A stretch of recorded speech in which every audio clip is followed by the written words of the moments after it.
Guys আপনারা সবাই জানেন আমাদের গেমের মধ্যে একটা ম্যাচে সর্বোচ্চ 50টা প্লেয়ার থাকে। তো কোনোভাবে কি এই 50টা প্লেয়ারকে মারা সম্ভব? মানে একটা ম্যাচে সব টিমমেট মিলে সর্বোচ্চ 50 কিল করতে হবে। যদিও এর আগের বার এই চ্যালেঞ্জটা কমপ্লিট করতে গিয়ে ব্যর্থ হয়েছি, এই কারণে ভাবলাম আরেকটা বার ট্রাই করি।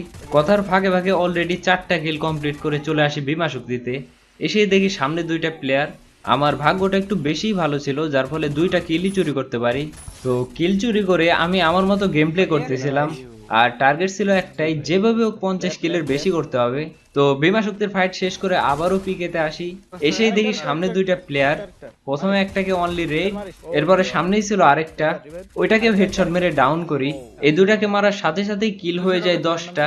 কিন্তু 50 কিলের জন্য এই কিলটা একটু বেশি কম ছিল, তাই আরো কিল করার জন্য সামনের দিকে যাইতেছিলাম। এরপর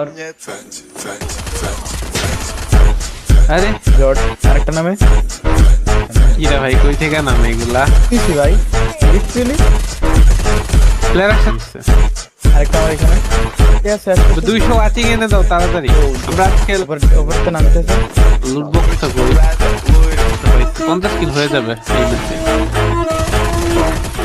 যাই হোক সবগুলা কিল মিলিয়ে শুধুমাত্র পিকে থেকেই প্রায় 15টার উপরে কিল করি। তো পিকের ফাইট শেষ করার পর বিমা শক্তিতে এসে দেখি বেশ কয়েকটা প্লেয়ার, ওইগুলাকে মারার সাথে সাথেই আমরা ম্যাচটা জিতে যাই। আচ্ছা এখনই পালা সে অন্তিম মুহূর্তের, 50 কিল করতে পারছি নাকি ওইটা নয় আপনারাই কমেন্ট বক্সে জানিয়ে দিন। গাইস কত কিল করলাম বলো তো তোমরা, দাঁড়াও দেখি। ডেঞ্জার আমি ভালো করেই জানি ভাই তুই ভিডিও আপলোড দিবি।